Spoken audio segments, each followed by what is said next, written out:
All right, and here we go. Welcome, ladies and gentlemen, to the few of you already tuning in to the second Sugar Free League stream. Joining me is the one and only BB Clock's 80 carry being Deep Focus. How are you doing tonight, Deep? Coming off a tough loss, if you ask me. It's all But about the doing recovery, okay. though. I'm here to cast, I'll live, But here we are, seeing some of the bands coming out already. And my favorite band of all time, the Casio band. Yeah, I think that's very justified, whether it's in the mid lane or the bot lane, has proven to, both on this patch and the one previously. I don't think the W nerf that hit her really did too much to take her out of the current meta, so I think she still is a pretty damn good viable pick. I don't think W is where that needed to be nerfed. I think just increase some of the mana cost. Maybe, just force her to not just become this monster when she would one or two like mana items, and then bam, not a champion anymore. But here we are in Champ Select with Casio banned because Riot's job is too hard. With a lot of the different champions, a lot of the rework champions especially, one being the Akali that we're seeing taken off the table by Recon 5, and just about in every competitive game, if you're watching LCS, if you're watching LEC, LCK, LPL, anything like that, you're seeing Lucian in just about every single game. If it's open, it's getting picked by somebody, so we're seeing it for Paragon 5. And, Lucian really strong AD carry, a lot of mobility, a lot of early game pressure with just his raw damage with the double tap press the attack combo. And you're out there constantly putting out that damage and a lot of pressure onto the enemy laners. And it's just worth it to first pick him every time. You don't want the enemy AD carry on that if you know he's a mechanically skilled player. Absolutely, but something that does prove to be a little bit of a problem for Lucian, short-range AD carry that needs to get in the face of the enemy bot lane. Something like a Zyra is going to be pretty good to stop him in his tracks there. So a lot of heavy damage coming out from Steve the Crusader there in the bot lane. We're actually going to see the Lucian Thresh going to already just be shown there for Paragon 5. And don't quote me, but Zyra's plants have more range than Lucian. So you can't even clear them without taking damage, which, just kind of sucks as Lucian. I want to see what they will pair this Zyra with, because with the Thresh being picked, I think this is a volatile lane. You're going to see a lot of kills down here, and just a lot of fighting, honestly. As we see a Rengar locked in for the side of P5, looking to maybe capitalize on a non-escaping bot lane with nothing to move with. So I'm really looking forward to it now. We're only seeing that Zyra pick.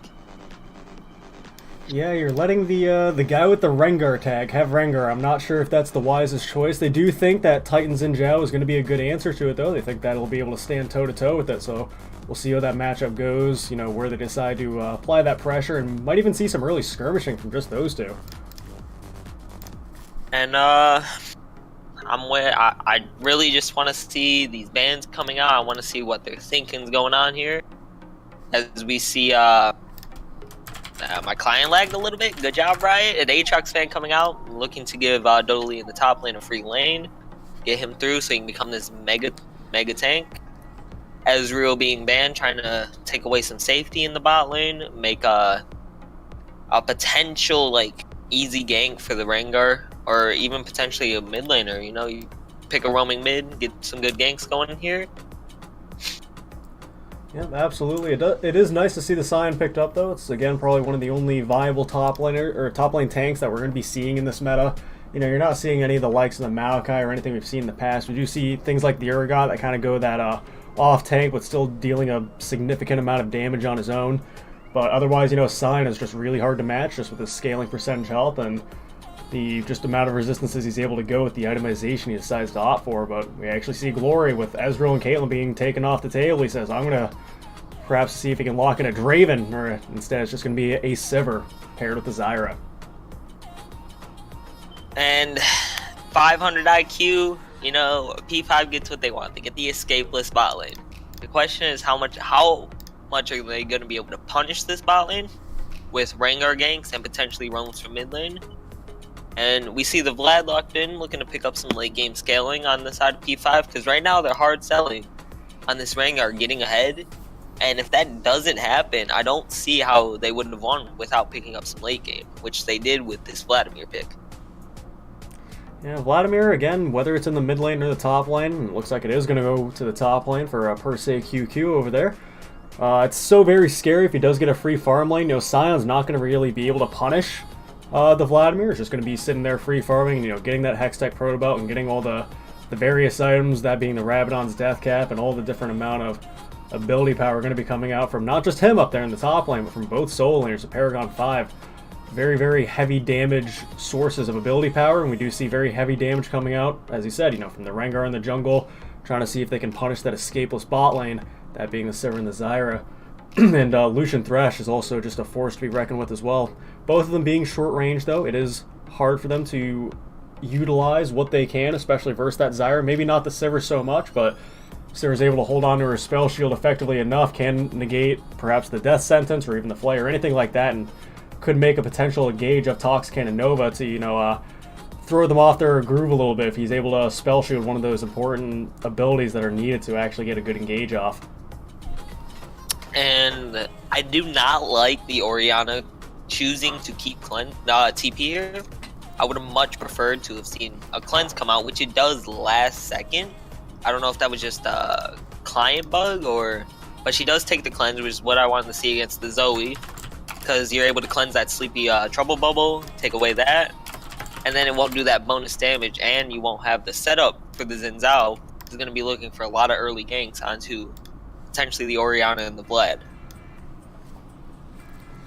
Yeah, Zoe coming out, though, is a pick that we have seen in some of the competitive games as the season has started. We did see Cloud9's Niski picking it up, and some of the other various regions, you know, having Zoe become more common. She, you know, it was kind of weird. There was like this huge burst in popularity of Zoe, and then she kind of fell out a little bit, and, you know, just seems to be swinging right back around. It being such a very reliable champion, just a very, very reliable kit in general, having the picking up of the summer spells and the different items and whatnot, and the movement speed to go along with that does lead her to be a very, very slippery target for Paragon 5. So hopefully Burgers and Fries, or Tooler rather, is able to apply a good amount of pressure on that. But otherwise, we do see or how am I going to pronounce that name? Shararang? I'm just going to say Sharang.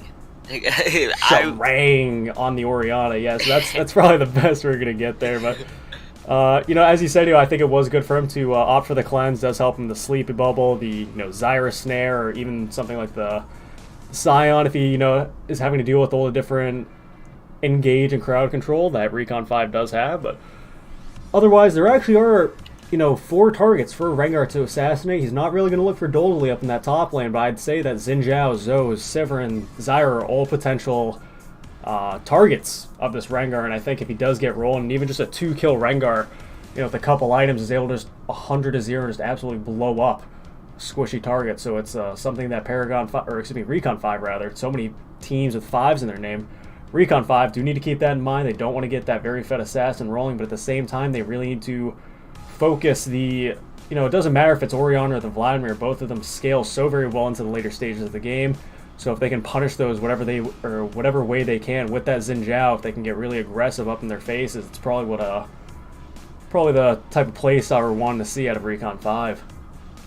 And what I'm seeing from the side of P5, on the other hand, is a kind of one-dimensional type of team fight oriented like build here, where you're gonna see Rengar ulting with a potential Ori ball on his back, or you're gonna see Thresh hooks and just straight looking for picks. So you're either gonna see the Ori and Rengar combo into bursting either Sivir, Zyra, or Zoe to just force a 4v5, or you're gonna be seeing the Thresh hooks onto Zoe or Zyra to force the 4v5. So if we can get straight team fights, I think the side of Recon 5 will win unless Rengar's ahead. But if P5 are able to execute what they want, then you could see a very scrappy but clean game coming from the side of Paragon 5. Okay, so very interesting analysis. I'd probably have to agree with you for the most part, because their composition for Recon 5 is a little bit more well-rounded. They do have a little bit more of a game plan in mind that you see with the different champions that they have, and you can kind of see the mindset that they want to go for, and perhaps when it comes to the mid and late game, how they're gonna be going about these neutral objectives and what they're able to grab, whether it's picks or what have you. But otherwise, Paragon 5 is almost all damage. Vladimir doesn't have any crowd control. You know, Rengar just has the rudimentary root and slow as well, and Orianna has a, you know, the huge potential of a good shockwave, can obviously be devastating to an entire game and can turn the tides of a game for sure, or even, you know, help the lead that they may already accumulate to go even further. But it's going to have to be a lot of the crowd control coming out from both the Orianna and Thresh. Otherwise, they really don't have anything else compared to, look at the side of Recon 5. Look at how much crowd control just about every member besides the Sivir has. So it's two different compositions, so it'll be very interesting to see, you know, which one ends up prevailing. So game one, or actually I have to save my Discord overlay up in the corner, but game one, Recon 5 versus Paragon 5. So very excited to get this going, and we'll see how the teams start to run out of the gates here, if they set up a typical line of scrimmage that we're used to seeing, or what they decide to go for. And go ahead and have some filler chatting, because it looks like I need to fix up my overlay a little bit, so help me out here. Alright, and base gates haven't been dropped. It looks like both sides would just go for the conventional 5-point. We do see Paragon 5 sending 4 members into the bot side jungle. Not really expecting much of it, maybe Nova fishing for some hooks. But outside of that, it looks like we're just going to have our standard 5-point. And what I'm expecting here is these lanes for the side of Recon 5, they don't want the Springer getting any ganks. Zin's going to look for the early level 2 onto Shirang, or maybe even the Vladimir. Set this Vladimir behind, and Dodalee will be looking good top lane. He gets some MR, Vladimir won't kill him, and you just have to worry about his late game. So I'm really looking forward to see what Titan's able to do in this game, and even the jungler from the side of P5, Skarain. I want to see if he's able to match the pressure that Titan's going to be putting out, or if he's going to be looking for the power farm until 6, and then force an ult onto potentially Burgers and Fries, or onto iGlory and Steve the Crusader bot lane. So, with minions spawning, we see that Titan's going to start top side, 120 wards have dropped, and the bot side one was cleared by the side of Recon 5, which is really good. You set your jungler up to be able to have that pressure onto that. And both junglers starting red. I'm looking for Titan to have a good level 2 gank onto either the top or mid laner. As we see, Per Se is trading onto Dodalee. Dodalee gets a knockup, just some damage traded. Actually, as we see...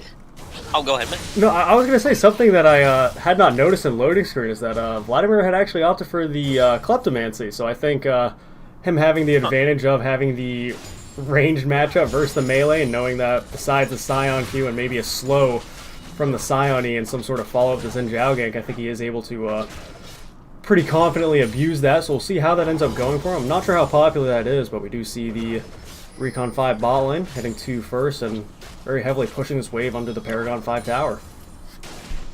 And we do see the gank coming out mid lane. Nothing coming of it, just some pressure onto Shirang. And with the Kleptomancy top lane, I really wouldn't expect to have a champion like Vlad. We have been seeing it on the cannons, more or less, because their auto attacks are clean, crisp. You get them off a lot during laning phase. But as you said, he is into a melee matchup, and maybe he's comfortable weaving in these autos in between his spells. So I will be looking to see how much gold he's able to accumulate throughout the game with this Kleptomancy. Because it is one of the more interesting runes we see, as everything else is more or less conventional. Yeah, things like the Halo Blade Xin Zhao's picked up a lot of popularity just about in every region. Actually, a good hook coming out from Nova is going to land on a Steve the Crusader Ignite going down as well, and that's going to be a first blood. And over to Nova very fast at 3 minutes in the game, dropping that first kill gold while we see Dodalee and Per Se Q still going back and forth. And as you said, we'll see, you know, what items he can accumulate and see if it ends up being worth it for him. But so far, it's going to be a lot of minions pushed under his tower, and Nova and Toxcan are applying some pressure, and that's going to... Glory's popping that spell shield early, but Nova's not going to quite find the death sentence he wants. Titan coming out with a flash and a good W land, or maybe not landing to apply that slow. It's going to be able to opt to get away. We see Glory being very low on mana, though. Sivir's mana pool is very unforgiving. Yep, and it's really unforgiving that Steve the Crusader got caught by that hook right there. As in this lane, he just wants to farm up, get his jungler to come down there and set up to potentially weaken the side of P5's bot lane. As we see the sleep landing onto Sharang in the mid lane, is forced to burn that cleanse. He's looking like he's really grateful he took that instead of that TP, because otherwise he's dead there to Burger's prize on the Zoe. Yeah, we see Titan going straight from the bot lane gank right to mid lane. No, not even going to any camps or anything like that. He just goes straight for the ganks and knows that right now, 9.2, this patch is all about the early jungle pressure. You know, you are able to opt for power farming to a certain extent, but with the nerf having to be applied to the jungle experience that you are able to earn from these camps, I think a lot of these junglers find it a lot more beneficial for them and a lot more, what would be the word, I guess, time efficient to just constantly just chain gank lanes, and anytime if they can get a successful gank off, maybe just even soak the XP of the wave, depending on who gets the kill. Maybe he's wanting to, you know, find the wave and the minions for himself, but otherwise you see a very Burgers and Fries trying to find what damage he can get off on, goodness me, wait. It's Shararong. Shararong, there we go. Yeah, I see it in chat there, so I had to make sure. Shararong, you know, getting very low in the Orianna, trying to safely farm under turret. First AQ getting hit up by that Dolu's off into that Undying Grasp is able to keep him pretty healthy in this lane, as well as the inspiration, the second tier of his rune trees has allowed him to have those biscuits for additional sustain as well. And against the Vladimir, you either want to sustain versus him or you want to fight him and kill him. And you're playing Sion, maybe you land a cheesy Q, and with Titan there on the Xin Zhao, you pick up these kills. As we do see Burger's Prize being caught by the Orianna ult, but nothing will come of that because Skarain on Rengar is not able to get much going for him, as he was not able to leap out of the bush onto Burger's Prize. Speaking of a solo kill of his own, Doldley picking up a good flash Q. Decimating Smash is going to land on a per se QQ there, and here comes Titan yet again ganking the mid lane. Good knock off on a Shavarang. He's going to pick up yet another kill for the side of Recon 5. So good 2 kills over to them so far, but Gold is still looking just about dead even. Per se is opting to use that teleport back into the top lane where he's got a little bit more than a wave of minions crashing into his tower. But here comes Titan yet again. So very fearless on the Xin Zhao, and here comes more action down in the bot lane.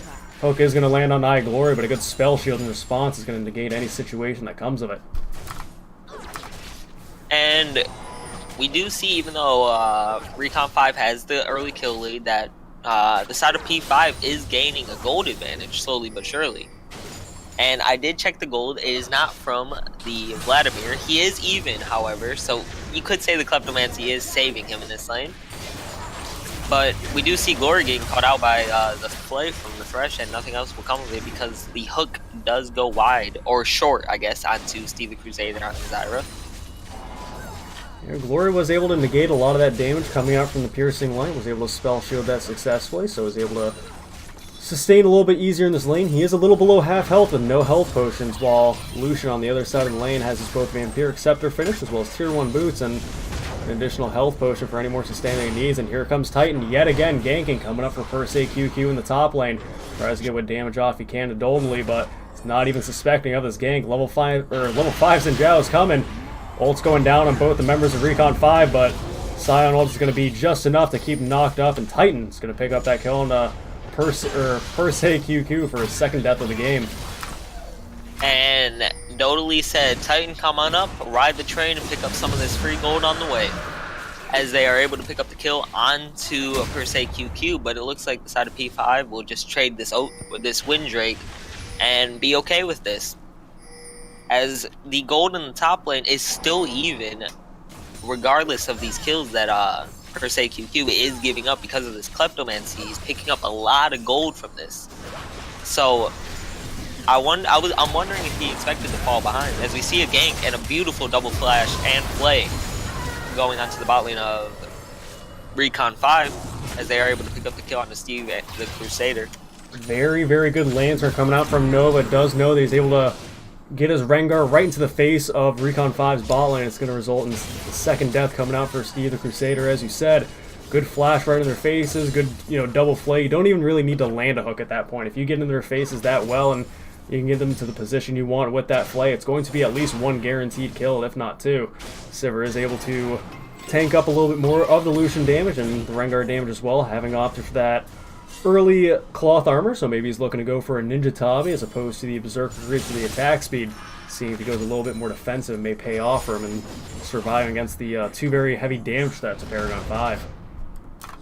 And honestly, that was a beautiful play from the side of P5. That's what they want to look for. They want to get their bot lane ahead. Because if Lucian falls behind this game, I don't see how he'll be able to work through the tankiness that Dodalee is going to have because he's ahead. So I'm looking to see this Lucian now look to snowball this lead he has gained in the bot lane, as we see Dodalee and per se QQ trading in the top side.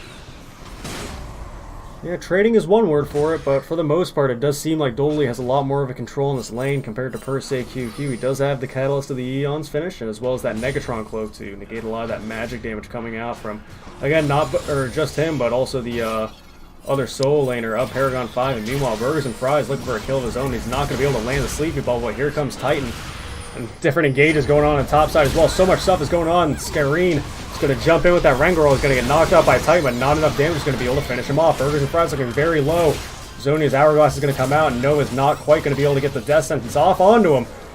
One auto attack away while per se QQ is just going to pull right towards him. And the E is actually not going to land while the Q does. Knocked out by the Zyra ult, and here comes Dodalee, tries to get the Decimating Smash, but it's not quite going to land. Does not matter, though. Killing spree on a Titan. And a couple mistimed abilities there. We do see the Siren Q was mistimed. He was not able to steal that kill away from Titan, as it looks like he was aiming to do. And then we see the Death Sentence coming out from Nova, mistimed onto that stopwatch of Burgers and Fries, not able to pick up that kill early, and forces per se to come down and thirst himself for this kill on the Burgers and Fries just for some gold. And thus, it ends up being a 3-for-1 trade inside Recon 5.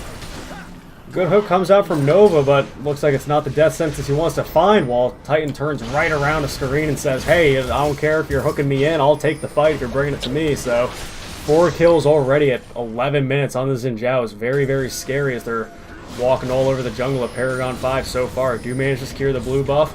Shavarang is trying to see if he can follow up with who he can, but it's going to get lanterned out with Burgers and Fries actually getting some damage off, and Nova trying to see if he can land the cheeky Death Sentence, but not quite going to find him. And it looks like Skareen signed his own Death Sentence by trying to help Nova with that hook landing. So now P5 is starting to fall behind, and they're not really utilizing the Lucian pick. So as we see some more trading, as Dodalee just walks back to top lane after all of this. And with bot lane being ahead, they need to play around this bot side of the map, but now Titan's just going to look to play around his own bot side of the map because he already got his solo lanes ahead. So he's going to look to sit bot and counter anything that this Rengar is going to be looking for. With the Rengar ult up, he'll be able to counter this Rengar initiation very easily, as we see the bubble landing onto Shavarang in the mid lane. Even though the Sleepy Bubble lands, Skareen decides he's going to come right down to the mid lane and says, you know, if you're going to start a fight with my mid laner, I want to join the fight too. It looks like a lot of fun, so picks up a kill of his own. So its first kill of the game does end up being 1-1 so far in this Rengar, but still a very scary 4-0 jungler that he does have to deal with.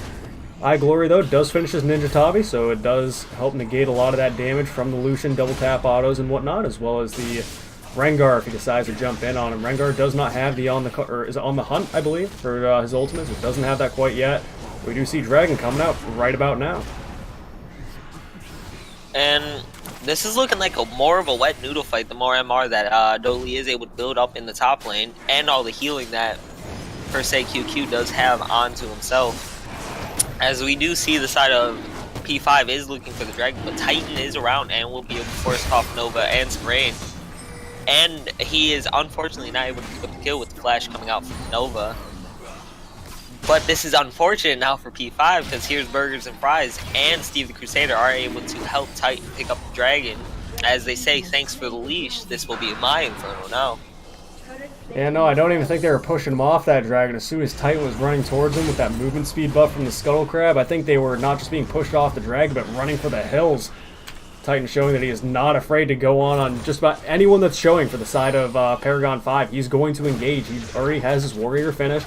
he does that. I really don't think Mercury Treads on both the Xin and the Sign are really worth it, because like we said, we don't see a lot of crowd control coming out from Paragon 5. Again, we do have the Thresh, we do have the Orianna, but otherwise there's not really too much where the option of Tenacity is, you know, maybe the most optimal build choice. But meanwhile in the bot lane, we do see Glory blocking that Ardent Blaze coming out from from Toxicand, while a play on the top side tries to happen as well. Screen picks up Goldie, who's trying to go a little bit aggressive on a per se QQ, picks up a kill of his own, but here's Titan responding to that as well. W slow is going to land on him, and one more auto is going to result in Titan being unstoppable. And we see the Scion ult being whiffed. It looks like he was just trying to get some more damage, potentially CC Skarain, as we do see Burgers and Fries looking to pick up this kill onto the Rengar in his own jungle. We see the dodges coming out. This is an intense fight, but Zoe doesn't need to land any abilities to do a bunch of damage, as we see Skarain will be able to get out with his own ultimate. One of the things I so very much hate about Zoe is I can probably sit here and list an entire novel of reasons why I hate Zoe, but seeing there that sleepy bubble, it doesn't even need to land on your opponent. If you're just able to put that in a corridor of your jungle, it completely sections that spot off. If the screen can't really just walk right over it, because then he's going to get the guaranteed sleepy, then Burgers and Fries gets the guaranteed Q off onto him, so it's a little bit of a catch-22 for him. We did see he had a little bit of fancy feet, and he was able to dodge the skills that were coming out from Burgers and Fries, but because so much damage had come out, they decided to ult away, so we do see it on cooldown right now. It's a little more than a quarter up on its cooldown, so we'll see who decides to opt for next, while we see Titan is actually up on the top side trying to get a Rift Herald, while Nova picking up a hook on a Ski the Crusader, and Toxan with the culling coming out. Dolly isn't going to be able to block it in time. We're going to see if they can pick out this outer bot lane turret, and tries to get a knock up on the Lucian, but just going to result in the First Blood Tower for the side. Paragon 5. Well, meanwhile, Shockwave is landing on a Titan. And it looks like, I can't even tell, it's not going to give me a notification, but it is going to be Titan.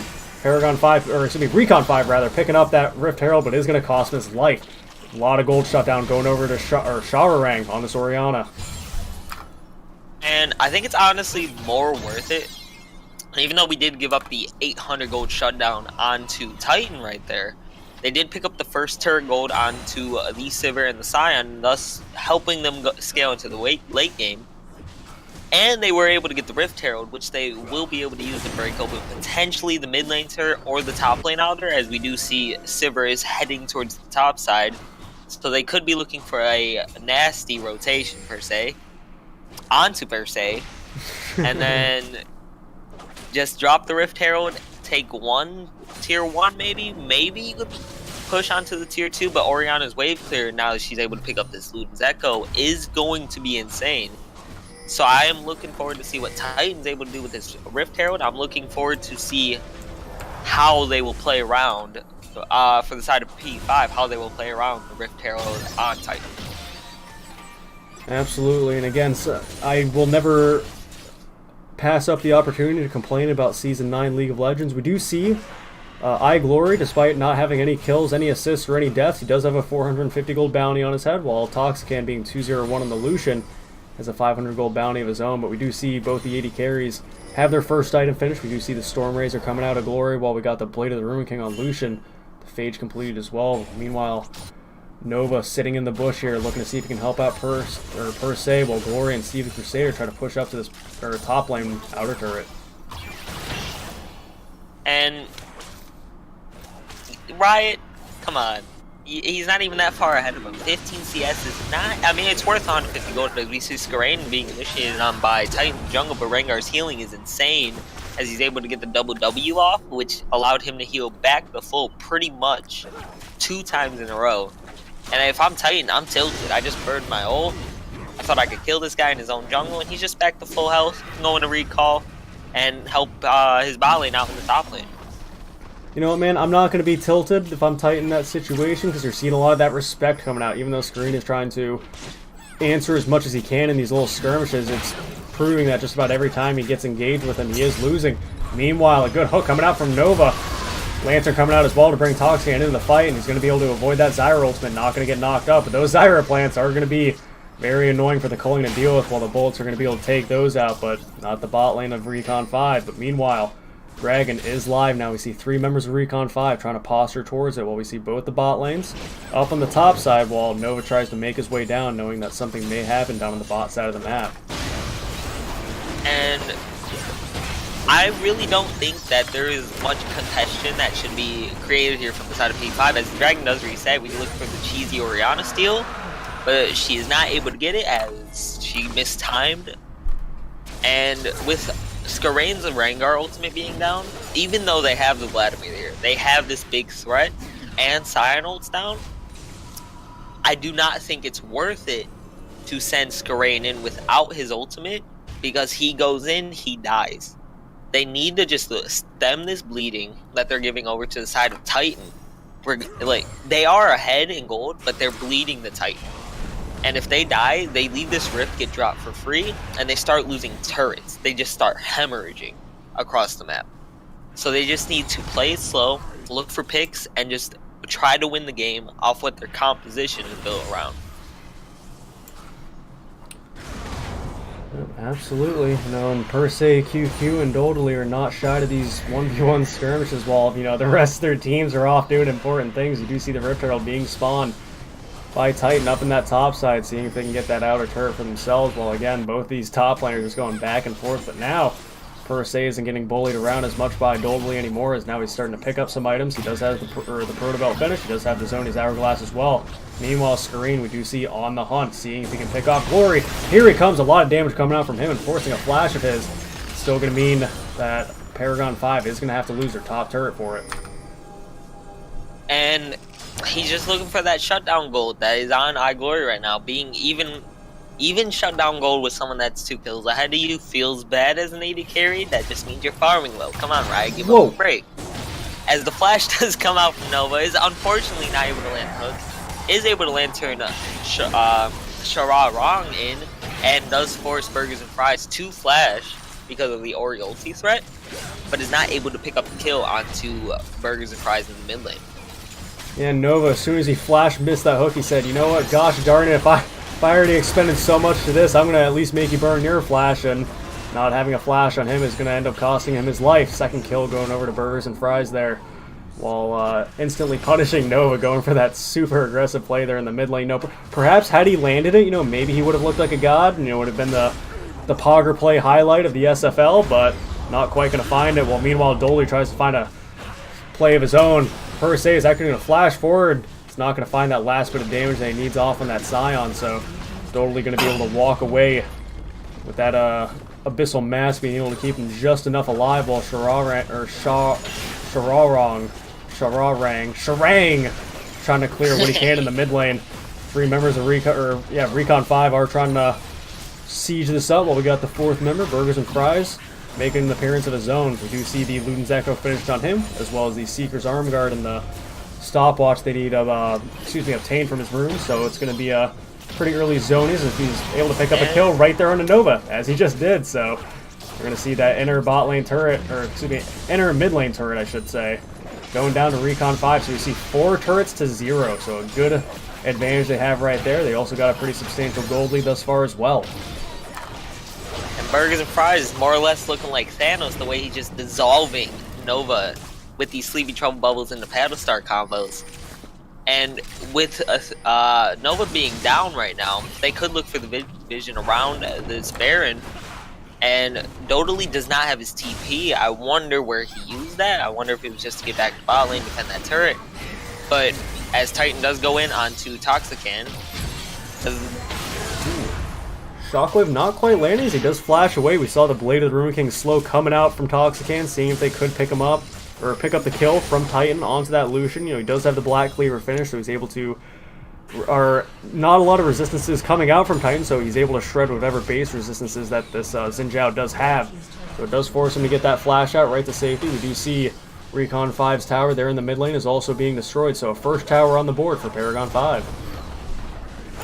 And we see more and more slap fights in the bot lane. Dodally with his double MR, just tanking up the damage that Per Se is doing, but is slowly starting to get chipped down because Vladimir is just a rotational champion. He's going to go in every rotation of his spells. And we do see 2 members of P5 around this bot side and Per Se, but they will not look for the dive as all of Recon 5 outside of Dodally is go around this Baron and starting it right now.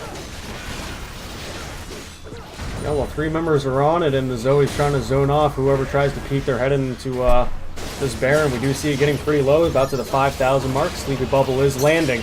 Hook is going to land from Nova onto Burgers and Fries, but no one else to capitalize on it means nothing really is going to happen from it. 3,000 health left on this Baron. We see Scream has noticed it. Teleport is coming out as well. Jump coming in. Burgers and Fries shoved down by the Orianna Titan.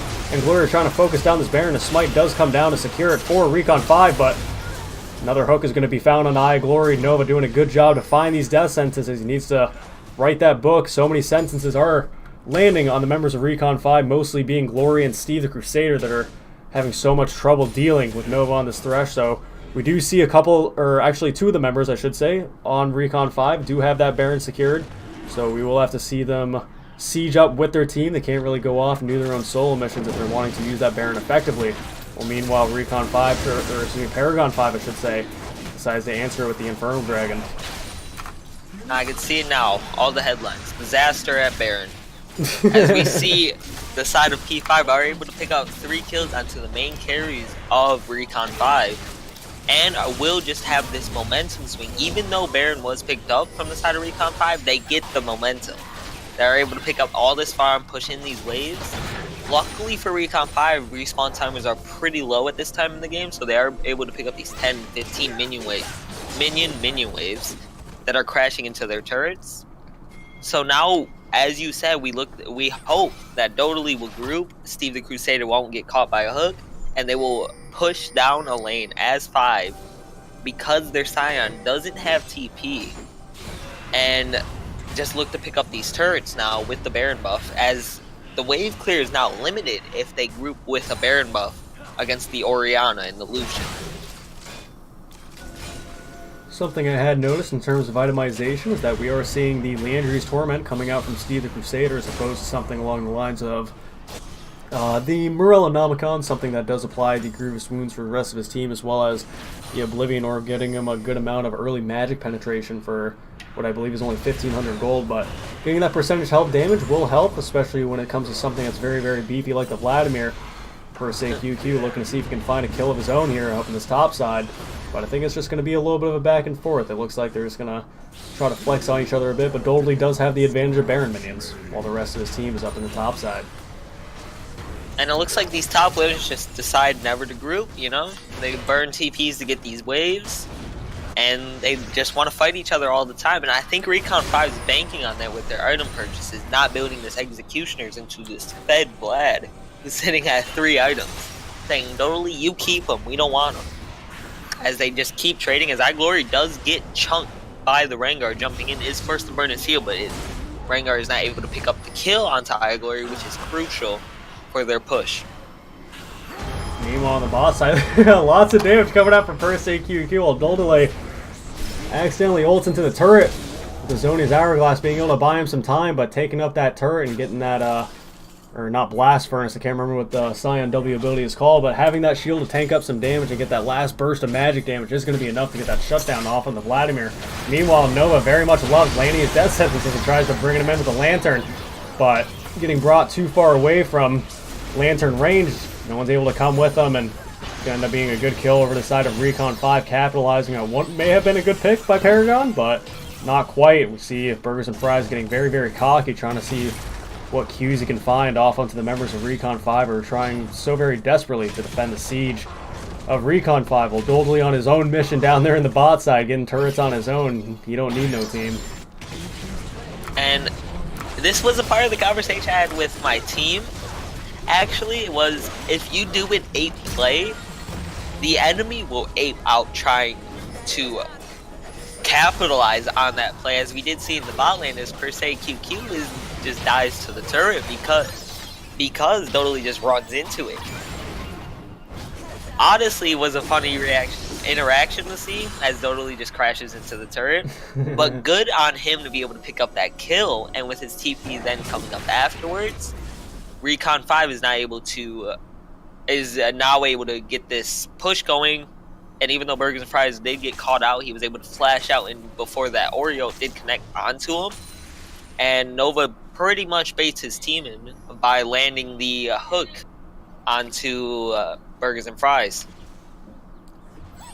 Yeah, as you said, with a little bit of a fiesta in that 1v1, sometimes it's not the better player wins, sometimes it's the player that makes the least stupid mistakes in their decision making. And again, as you said, you know, you see one stupid thing and you kind of just, your brain kind of just gets tainted by it. You're like, man, I kind of want to do a stupid thing now, and you know, get some sort of result of your own. But maybe per se QQ though has a little bit less of a margin of error, having that Rabadon's Death Cat finish as well as the Zoni's Hourglass that we did see. And he did have down there in the bot lane. He does have a lot of health, something to keep in mind. It's something that Steve the Crusader will be able to take advantage of if they do have the Vladimir grouping, or the Scion grouping actually. Both top laners just refuse to join their teams. They're playing their own video game down here. So if Vladimir does have to face off against that Zyra, it's going to be a good amount of damage coming out from her to be able to shred a lot of that percentage health damage down from that Vladimir. No Executioners, not Executioners calling, no Grievous Wounds coming out from any of the members, but meanwhile here comes Skareen, and they're not really going to find it on Dolly. He's a little faster than the Rengar that's trying to chase him down with the On the Hunt, so it's definitely worth it for him to burn that ultimate while 4 members of Recon 5 try to go right back up. Oh, beautiful bubble landing on a Toxicant. It's going to result in them both flash healing away while the other 4 members of Recon 5 try to siege up this top end hit turret. You see members of Paragon 5 come and see if they can respond, and Recon 5 are going to definitely take the advantage that they have obtained. They don't want to take any more. No sense in overextending and throwing the lead. We'll take what we got. They try to walk out and clear some vision and maybe look towards Baron. And with Baron being up, they have a lot of pressure, as we do see Orianna out of position behind all the members of Recon 5. And it looks like she will be caught out, flashes right into Burgers and Fries on the Zoe, and will be picked up. And that's the big team fight ulti outside of Rengar's being down, as we do see the bubble landing onto Nova. He will get exploded by Burgers and Fries. And honestly, such a beautiful champion to see. Has a Zanya's, not even going the Death Cap route. Still one-shotting your support. Absolutely. I know you love to see it. Oh man, you have no idea how much I just love to watch that. Meanwhile, I do love to watch a per se QQ doing a good job to block the Signal this time around, known as sneaky tricks.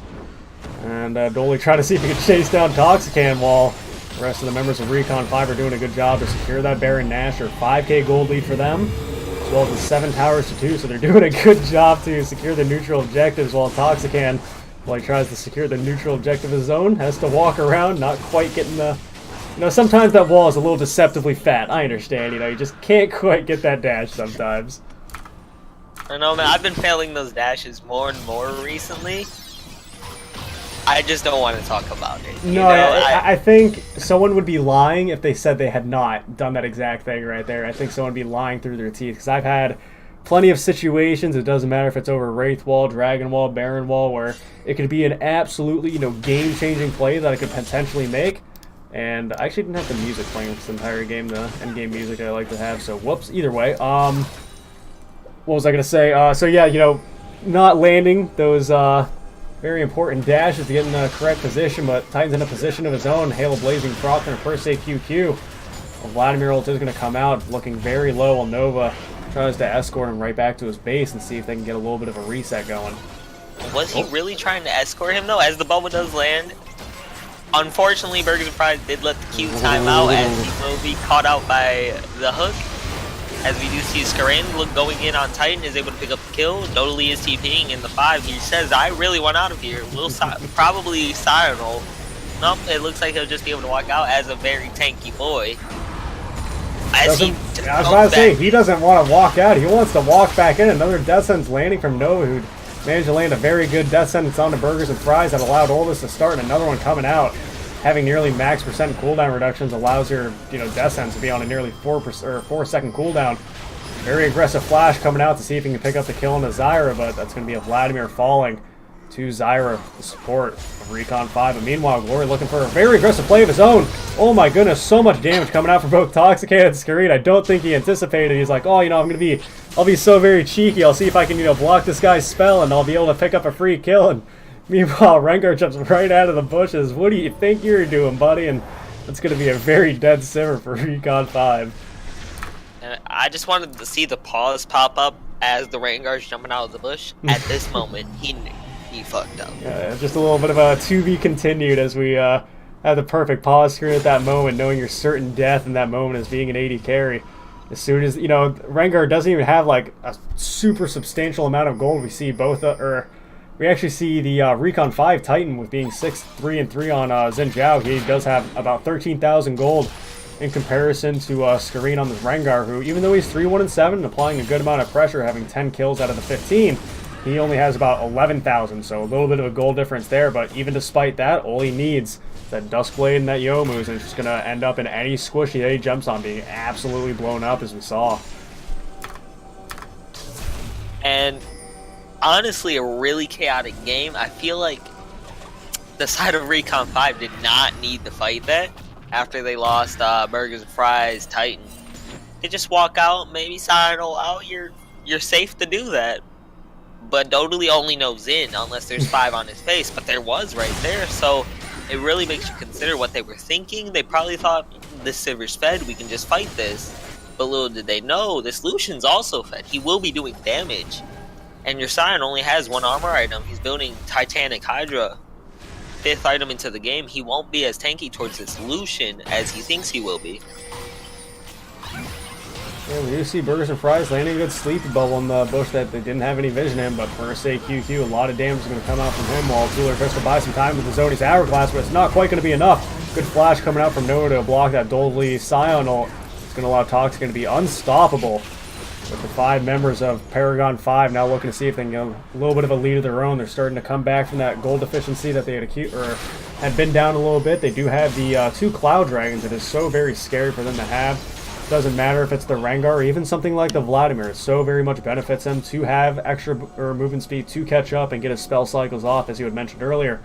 So we do see 3 of the members on Recon 5 having fallen to that skirmish. And as you said, they're taking a lot of these trades that maybe they shouldn't take, and Shawarang is not quite going to find the shockwave he wants on the Titan or Glory, but it's the you miss 100% of the shots you don't take. So, you got to try. How else are you going to know what you're capable of if you don't go for those hypey plays?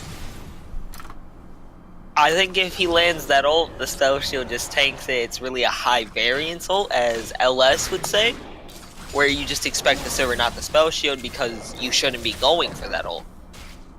And with that ult being down and this dragon coming up, which is Elder, it should be up for the start of the Elder, but if Recon 5 were on this instantly, they could look for like the start of the fight, but it looks like the Orianna ult will just come back up, and they won't be punished for not having this big team fight ult when this big objective's up.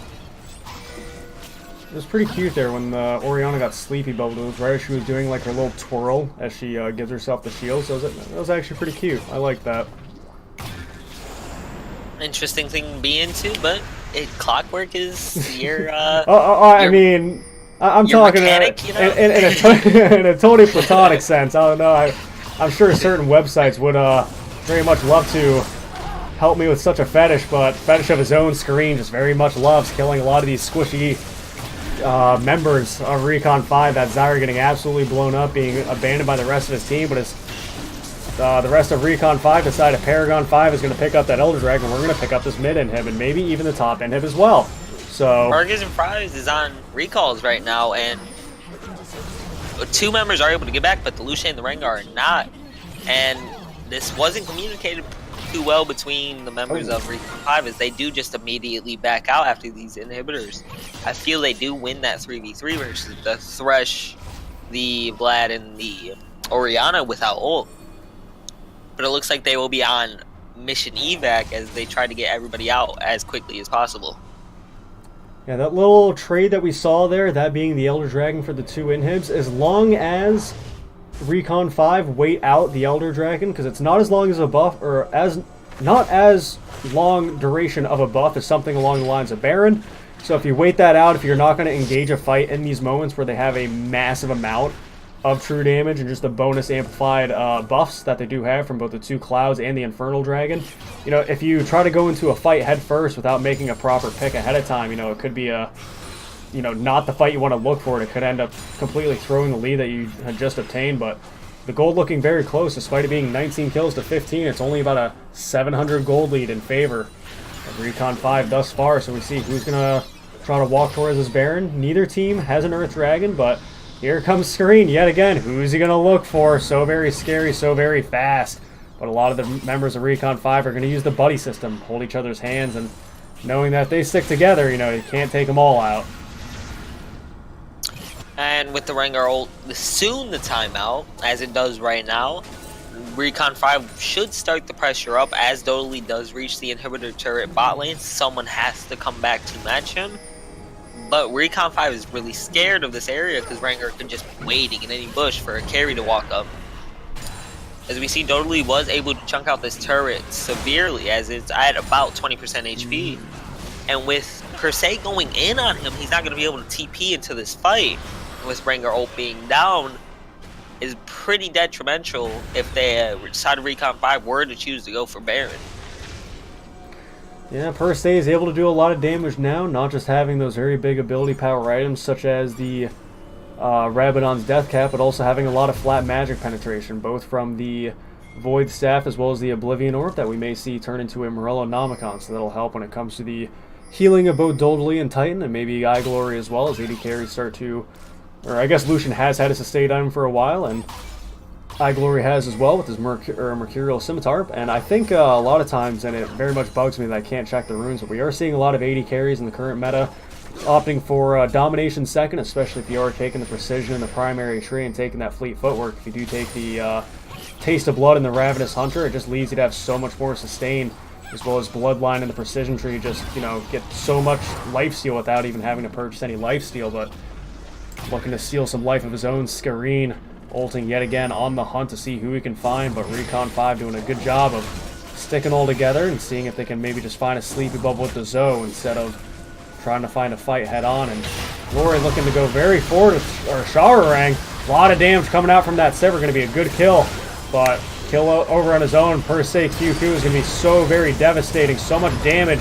Double kill going over for him while Dolly misses the ult in just about every member, and a triple kill. Just 3 Qs is all it's going to take, and a 4th. You know, how many Qs does it take to get to the center of Recon 5? And actually, you know, queuing the Wraith is, you know, maybe a little bit of BM, and it's going to result in you getting a quadra kill for your Vladimir top lane, but keep in mind, a teleport is going to have to be burned for so many of these super minions that are flooding into their base. And I mean, you miss every Q, you don't click, right? As you did say earlier in the game, except with skill shots, we do see if you click the Raptors, you're not going to kill it right away. And the minions did flood in, however, Per Se was forced to burn his TP, but side of P5 would just be able to slide on over to this Baron and pick it up nice and easy. Sans Dodally just going full man mode and attempting to kill them all here. But it looks like he will shy away from the objective play as he has been recently. And we'll look for this bot turret while Per Se is forced to go and rotate towards these minions. But it looks like Per Se would just say, hey man, we've been fighting all game, let's keep it up. It's this back and forth that's a little frustrating to see. You know, we did see Paragon 5 able to secure the Elder Dragon, but, you know, it didn't come at no cost. It came at the cost of their 2 inhibs, as well as a lot of damage from the inhib turret down there in the bot lane.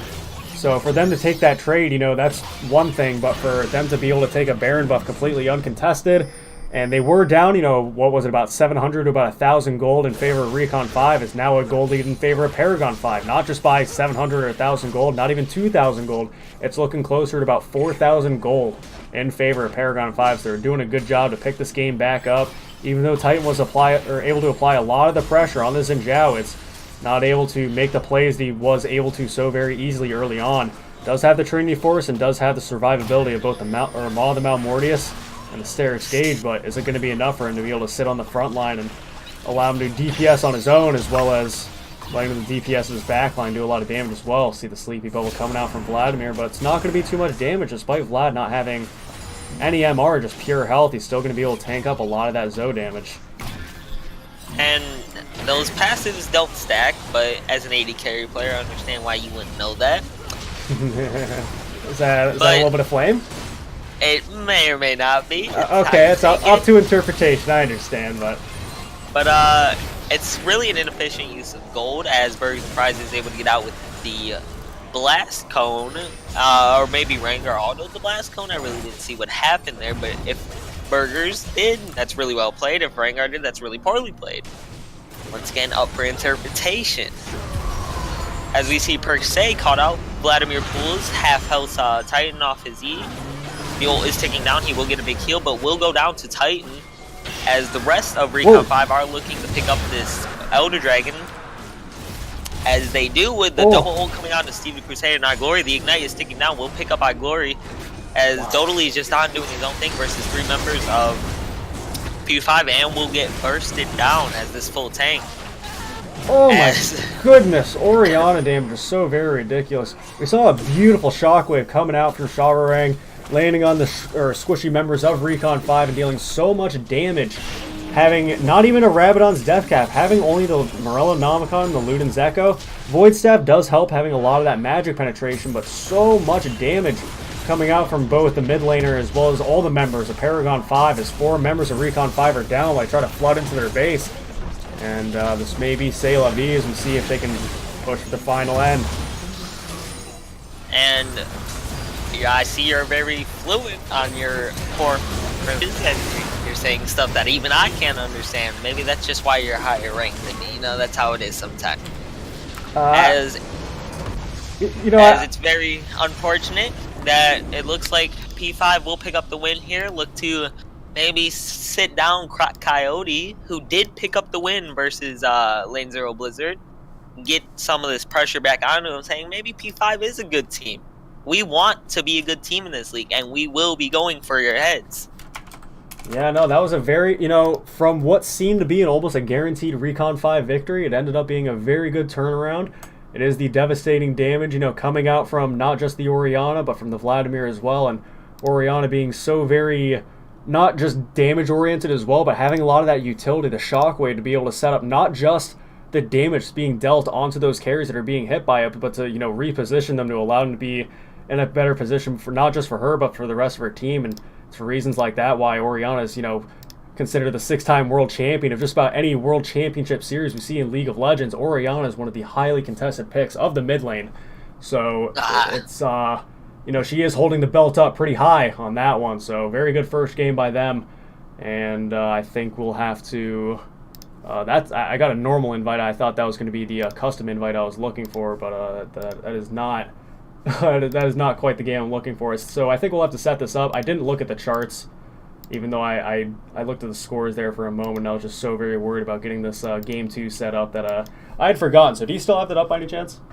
I do, and... all right, so go ahead and verbalize us for it.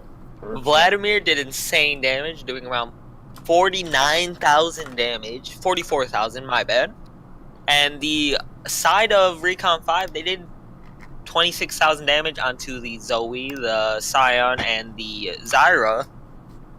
And Rengar was able to put out about 30k damage as Orianna Lucian put around 20,000 out themselves. Sivir finished with about 17,000, not really able to get much damage out in a 45-minute game. As we see Thresh, poor Thresh, not able to do much damage, but was landing his hooks, able to do about 9,000 damage. A lot of good hooks were coming out from that Thresh, landing a lot of really good picks off on Steve the Crusader.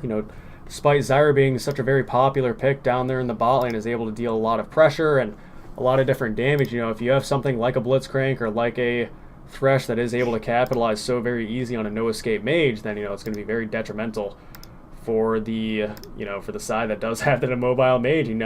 Having that combination of the Sivir and the Zyra, it is a lot of that. We're going to really push heavily under your turret. We're going to really apply that pressure early game, and then later on just apply supply, I should say, the utility for the rest of our team. But otherwise, so it's a very good, what seemed to be a good, or I can't even say dominating victory. Again, as I said, Recon 5 seemed to have, with Titan applying a lot of that pressure just about all around the map, you were seeing, this gold lead starting to swing in their favor, picking up a lot of those neutral objectives, but it's not quite what they're going to really need to finish out the entire game. Well, Paragon 5, plays carefully, plays methodically, and ends up going to, be a win for them. Once you get those late game mages to, late game, where their power is unmatched, you're going to find yourself in a pretty good advantage. So, very good first win on the side of Paragon 5. And I'm really looking forward to game 2. Honestly, was a brawl of a game as both teams were just constantly going back and forth in each other's faces. We even saw the Scion fighting as much as he could in that game, able to pick up the most damage on his team. So as we go into game 2, I want Recon 5 to bounce back, potentially look to get Titan back on that. The Xin Zhao, he played really well in the early game. Maybe look for something different outside of the Zyra. It didn't look like it worked out too well. Was able to put out a lot of damage, but did die a lot in that game, which is something you risk. Yeah, when it comes to, like, as we talked about with the sleepy bubble, when I was talking about being able to just lay it down in a corridor of a jungle and you're just able to section off that area, you know, if you don't even land the initial projectile, it does not matter. Just that area that you throw that down, it's kind of the same with Zyra. As soon as you throw that down, that is a death zone, not only for the amount of damage that's coming out from her plants that are receiving that increased attack speed that are in her ultimate, but if you're standing there when that, you know, knockup goes up, that's a Malphite ult right there if you're in the way of it. So it's a lot more for the, you know, not just the damages. You know, they weren't really able to utilize the utility from something like that, and neither were they able to utilize the on the hunt, or is it actually on the hunt for the Sivir or the Rengar? Goodness me, I've been killed by a Rengar so many times you'd think I'd memorize it from Death Recap, but... Isn't it... it's Thrill of the Hunt for Rengar, on the hunt for Sivir. Wow, copied and pasted, very creative. So otherwise, so, you know, we did see, again, even though they tried to go for that more utility bot lane, it ended up, you know, just not working out in their favor, even though Dolly was able to apply a lot of pressure on Persei in the top side as well. You know, you just get outscaled by that Vladimir. You know, one person is going full tank and going full defensive, and the other is just slowly and slowly starting to accumulate that power. So otherwise, I think we are waiting on... should we tell, I guess... Are just they waiting some team conversations, I guess. Yeah, we'll let them know that we're ready, though, and otherwise, because I'm pretty sure it's just Nova that would have to walk on the blue side there. So again, very good first game one, and we'll see what the teams decide to switch it up with for game 2. They want to see if they can take out maybe, you know, the Orianna ban. I think would definitely be something that is well deserved. He did show that, you know, maybe not throughout the entirety of the game. There were some shockwaves that he, you know, did whiff a little bit, but in that late game, you know, you could whiff 100 Orianna ults. You could play a 50-minute game and you could not land a single one. But as soon as that 50-minute point hits, and you actually do have your items, and you even land it doesn't even have to be on this 3k ELO 5-man shockwave. It doesn't even need to be something like that. If you just get the one carrier, the one squishy member that you can almost 100-0 with that, that's more than worth it. Welcome to League of Mages, I guess is how we're gonna call it now. Woo! So much fun. Cassio bot lane, Orianna one-shotting your AD carry. You just have to know how to play around it, know the timings, know the ranges. Just a lot of game knowledge has to go into playing around these mages that we're starting to see a strong prevalence in, as the Vladimir put in a lot of work.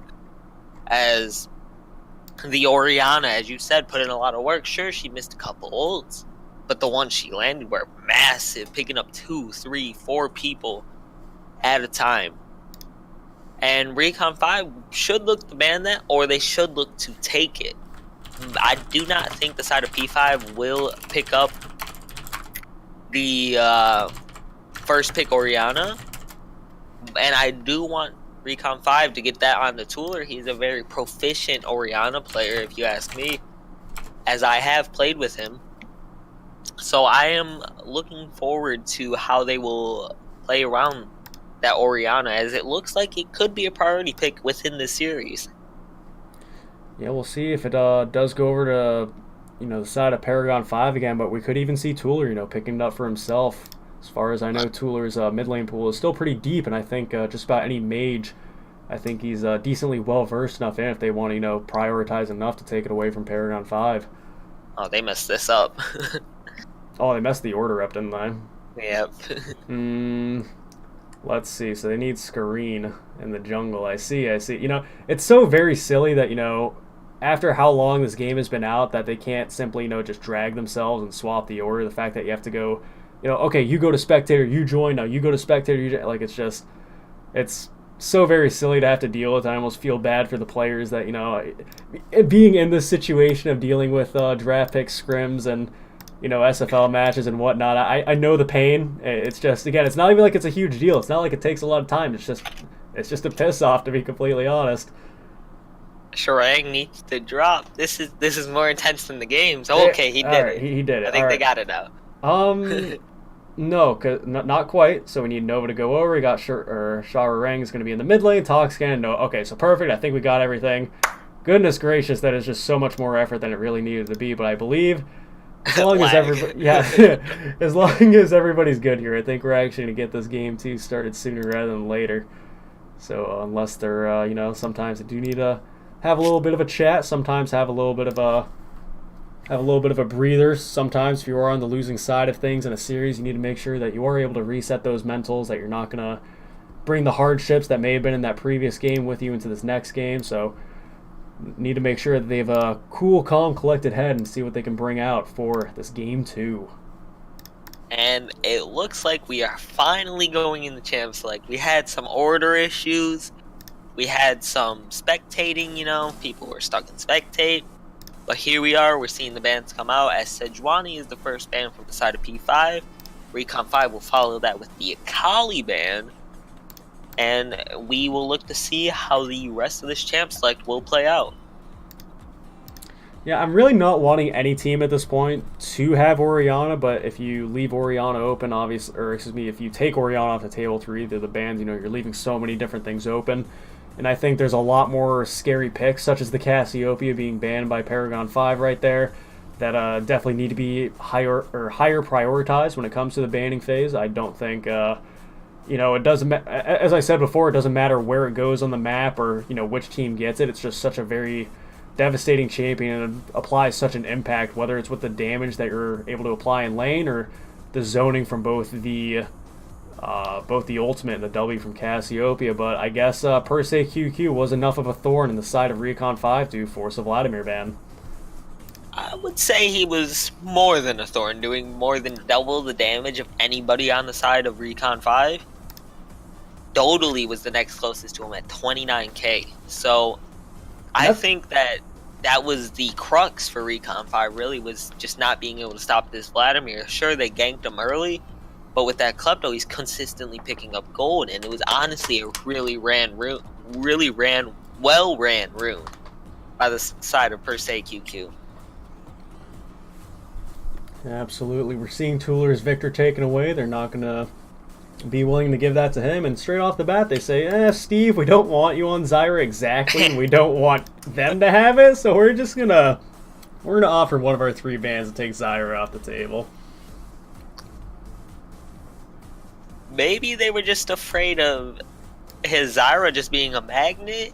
Maybe they could have just banned the Thresh. Maybe Nova's just an insane Zyra player. Or maybe all of the above. But we do see the Lucian first pick coming out, as Dodally will look to potentially take this Aatrox in top lane. It could go to the jungle. It could go towards the mid lane. Quite a flexible pick. Really good to pick early in the draft, because you really don't know where it's going. As they will just take the Xin. We're letting that clock cover down to 0 before they swap on over. And it looks like we will look to see what Titan's going to pick now. Well, what do you think is going to come out here, as the Alistar does end up coming out? I think it's better for Steve the Crusader. I am more familiar with the players of Recon 5 than I am of the players of Paragon 5. I do recognize Screen and Toxican, but not really the other 3. But from Paragon 5, from the games that I have watched from them and seeing Steve the Crusader, I think he is a lot more impactful when it comes to these tanky frontline supports. So I'm glad they did decide to pick up the Alistar for him.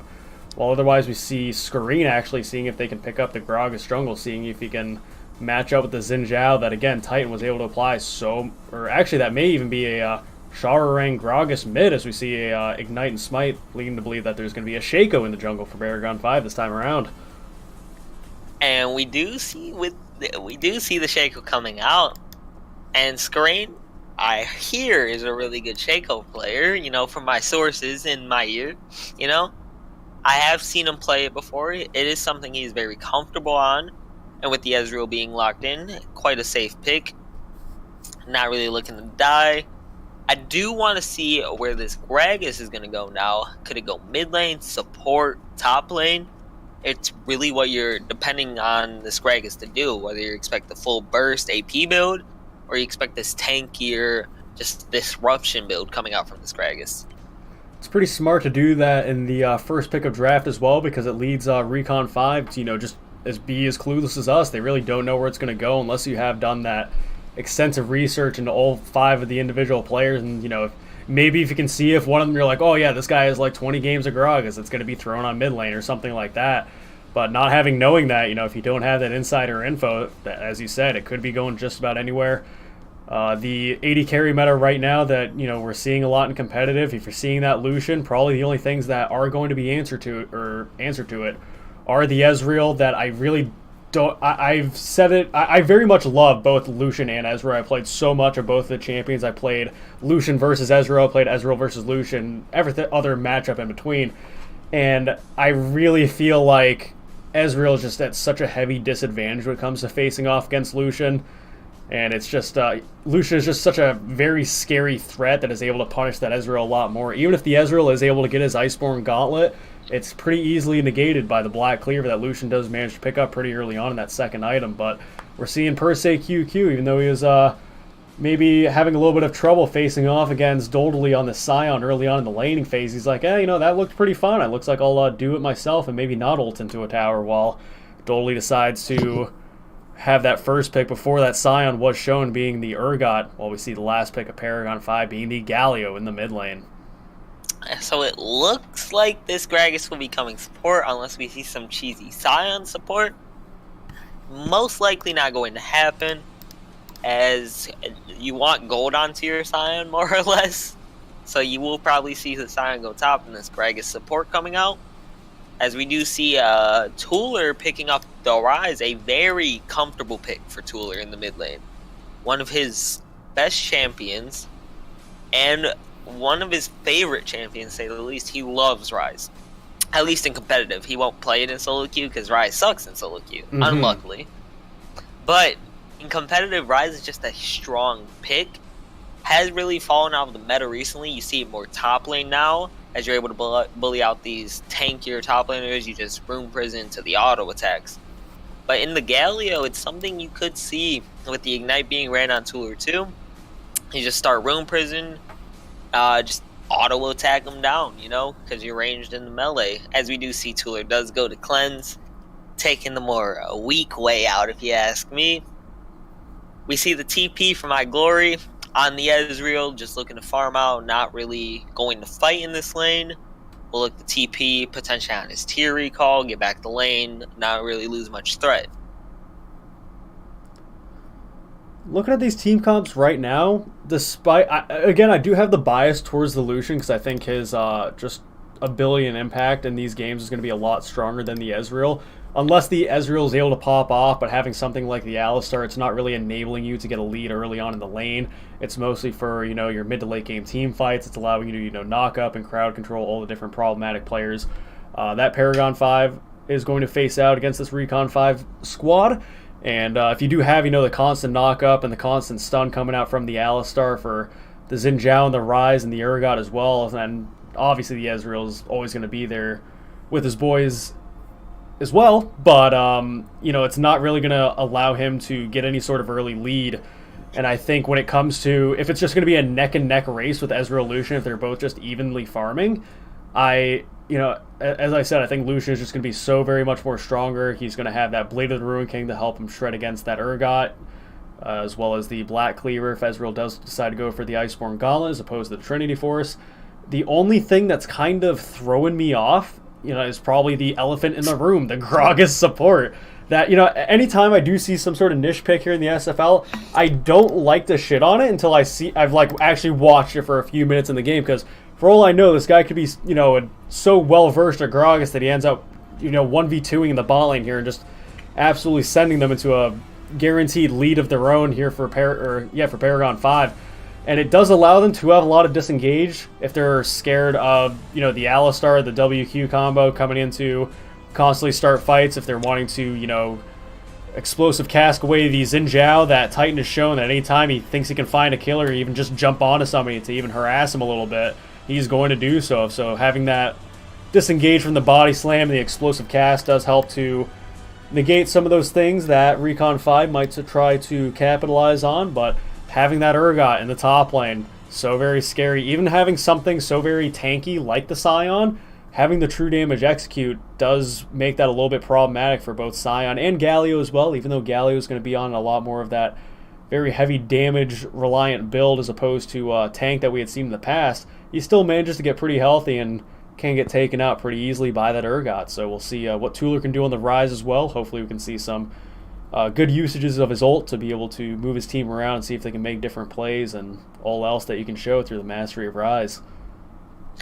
And as I'm looking at it now, if the side of P5 gets ahead in this game, I'm not seeing, outside of Tuller in the mid lane, how they will kill P5.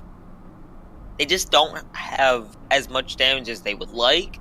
And if Titan and Dodally are not able to get ahead in this game, they just won't be outputting the damage they need to be able to take down, per se, Nova, who's going to be most likely going towards the tankier Gragas build, and Shrang, who just innately gets tanky based on his champions-based stats.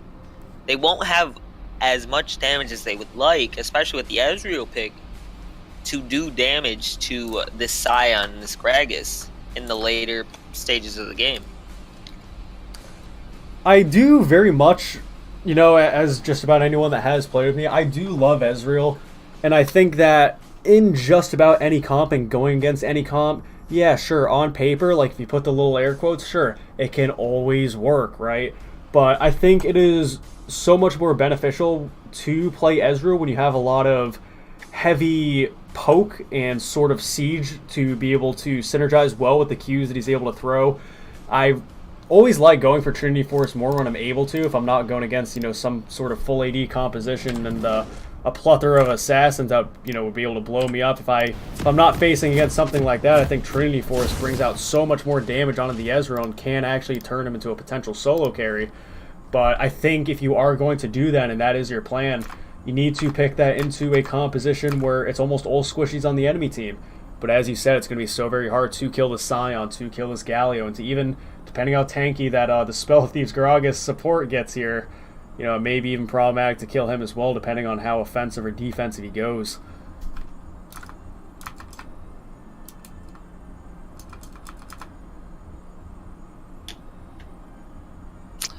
And seeing him go Spell Thief, back when I was on One Trick Turtles, this is something I spirited a lot. Your barrels, you get free barrels in lane, especially against the melee supports, the Alistars, the Brahms. Just throw a barrel, get a free 10 gold pretty much off cooldown. It's a really easy way, and it's a lot easier than trying to farm relic stacks to just pick up a lot of gold, because you get this free poke in lane. And I think in this game, this is the better choice, because you will be picking up a lot of gold onto this Alistar, who is forced to walk up to get these melee minions in the lane. And I think they will be looking for a lot of the poke with the Gragas early, because Spell Thieves does give him a lot, not a lot more damage, but probably about 20 more damage considering the passive and then the AP you get. So I think they will look to poke out Steve the Crusader and then look for all-ins afterwards, or potentially stop the all-ins coming out from Steve the Crusader with the body slam from Nova on this Gragas. Yeah, something that the bot lane of Recon 5 do have to keep in mind, though, with Lucian having the heal, having a combat summoner is going to just lead them to have a, you know, just straight off an advantage right there in the 2v2 if they do decide to go for an all-in. Having that heal, you know, may be the difference between you dying and you picking up a double kill. So then compared to that, if, you know, iGlory gets pushed out a little bit earlier, you know, by these Gragas casts and by the Lucian Q, if he's able to, you know, weave them through the minions and whatnot, you know, teleport back, get your tier earlier. You know, a lot of Ezreals, or sometimes I've even tried to opt for it a little bit more recently, maybe try to go for that Sheen first if you're looking to see if you can get a bit more early jungle pressure and, you know, if you can get some early damage off. But meanwhile, we see both teams are going for an invade. We actually see the side of Paragon 5 stacking while the 5-man Recon 5 come down here, and I'm trying to adjust the fog of war the best I can to give you guys the immersion of what Recon 5 are walking into. They do see the Shaco box going down. We'll see the Crusader standing out, and that's going to be a beautiful knock-up and a first blood going over to Toxic on this Lucian. Dolly going down to per se QQ and Steve the Crusader flashing out of his own. So that is going to be a massive advantage. 2-0 for Paragon 5 right off the bat, or right off the back, I should say. A very good stack up by them in their own jungle. Already anticipating that Recon 5 might go for a cheeky little invade in their jungle. And unfortunate for the side of Recon 5. Like, let's invade, guys. You know, we got some CC, we got the Rise W. We could potentially look to get a cheesy kill. Little did they know, Paragon 5 million IQ'd them and 5 stacked for this invade. They give over 2 kills, already down 1,000 gold this early in the game. Sion's able to pick up a lot more gold in this early game against this Urgot, which will be beneficial. He'll be able to build more defensive, get his armor up, get his health up, and be able to survive better against this Urgot. While Lucian's able to pick up an early longsword, and as you said, this matchup bot lane's Lucian favored, and if Lucian gets ahead, it's just Lucian everything. There's no way iGlory will be able to come back into this lane if this Lucian's able to get any more ahead than he already is. I was about to say if he gets ahead, but already walking into the lane with a bonus longsword over your opponent, any sort of 2v2 trade that they go for now, it's going to be in the side of Paragon 5. Having that extra AD is, you know, it's not something to just shy away being like, oh, you know, we can recover from this invade, guys. You know, it's actually no big deal. No, it is a big deal for something to... Oh, whoa.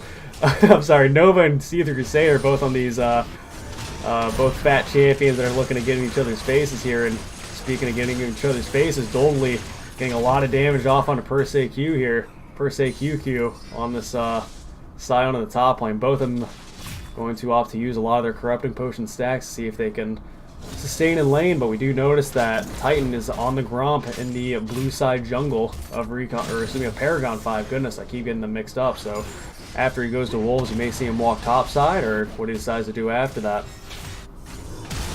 Whoa. As we see the flash coming out from Doldley, it does get his level 3. It will go down to the minions, gunning him down in the lane.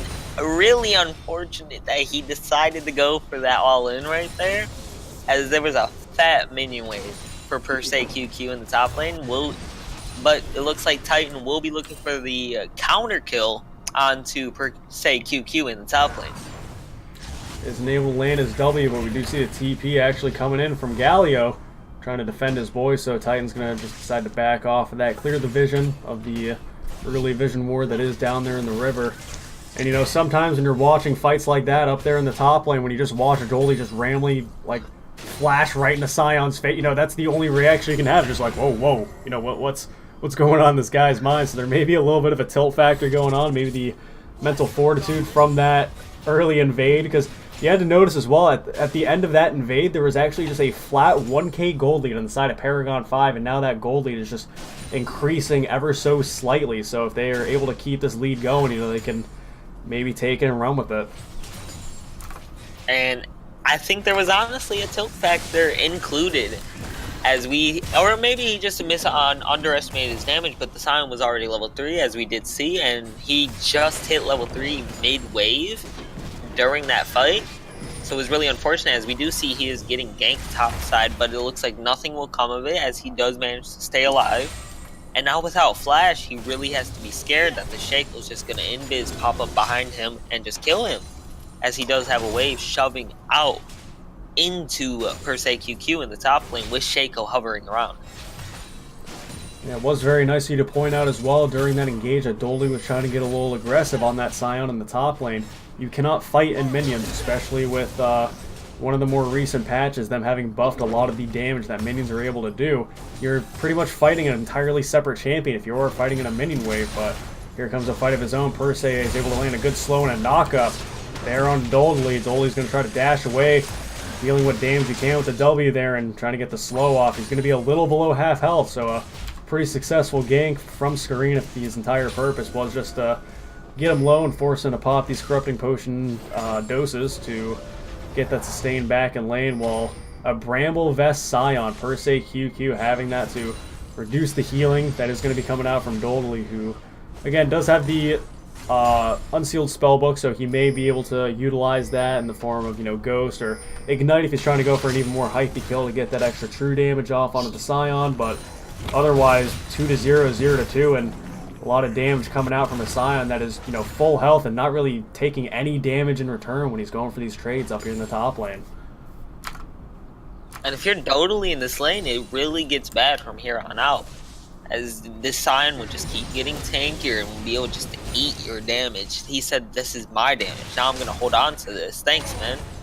And this wave crashing in, per se QQ will just look to poke him under turret. Potentially pick up the kill if he is able to land the knock-up into his ultimate. As Galio is walking top, they will be looking for this dive as per se QQ is posturing, does get the ulti into the turret. Yet again, we see another Siren running into the turret, but it looks like Paragon arriving in the top lane will be able to pick up the kill onto Dodali. Sharang showing the usefulness as soon as he hit level 6, showing the absolute beautiful utility that can come out from the absolute unit that is Galio in these side lanes. So again, even if you are trying to hide under the safety of your tower, now being 0-3 on the Zergot in the top lane, you're trying to play a bit more passive, you're trying to farm up while the Scion is bullying you anyway. You know, here comes the train. Choo Choo is going to knock you up against that tower, and Galio flying in is going to be a guaranteed death for you. So a huge difference up in this top side. Dodali is able to try to keep up in CS as much as he can. He's only about 10 down right now. Finished the Kindle gem, so he does have both that early health and the cooldown reduction, but we're actually seeing a double tier from both the carries of Recon 5, that being the Rise and the Ezreal. While the top lane's back at it again, dealing tons of damage to each other, or at least what they can with the wet noodles they're equipped with. I was gonna say, man, tons of damage. Tons I saw of about damage. 150 damage combined right there. Tons of damage when you're talking in the form of top lane tanks, but per se QQ knows how much of an advantage he does have up here with this Undying Grasp, and Corrupting Potion ticking as well as the Biscuits is able to keep him well sustained versus Urgot. He does have to make sure that he doesn't fall below the certain health threshold of getting executed by that Urgot ult now that he is level 6, but otherwise in the mid lane we do see Shavarang is able to walk down. He's trying to see if he can spot out Burgers and Fries, who it does look like is actually going to be getting an early blue from the very nice jungler. So very kind to be giving your mid laner a blue at 8 minutes. That is one of the most kind boy things I could ever see. I mean, you have to expect it with Tuller consistently running low on mana in this mid lane. As we last time we did get a look at him, he was boom pretty much, and he was forced to base. But it was a good base. You know, you get to pick up your tier, you get to start your scaling. As we do see the gank going on to Dodali in the top side, is forced to burn his flash. If you're Dodali, you're just honestly tilted. You're constantly being ganked. You're getting ulted.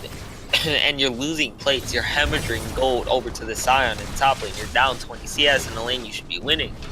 But here's Titan out to help his teammate.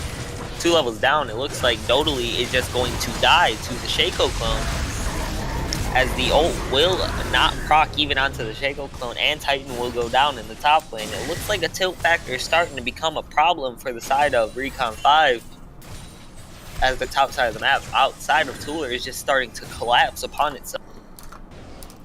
Now, it doesn't matter whether it's solo queue or if it's in a competitive sense or anything like that. As you said, if you're sitting under your tower and so your team's like, all right, let's invade. So let's say you're in the shoes of Dodali. You're like, all right, team, I want to go top, but okay, whatever, I'll invade. You invade and you end up dying and giving up, crucial gold to the enemy team. You're like, okay, whatever, I died, I'm a little bit of a disadvantage, and then you're getting bullied by the top laner. Not only that, when you're hiding under your tower and trying to passively farm, you're having not the top laner kill you, even though he is ulting you under tower to set that up, but it's the mid laner flying in, not even very far after hitting 6. It looks like he hit 6 and was pretty much hauling ass up the top lane, knowing preemptively that they wanted to make that dive happen.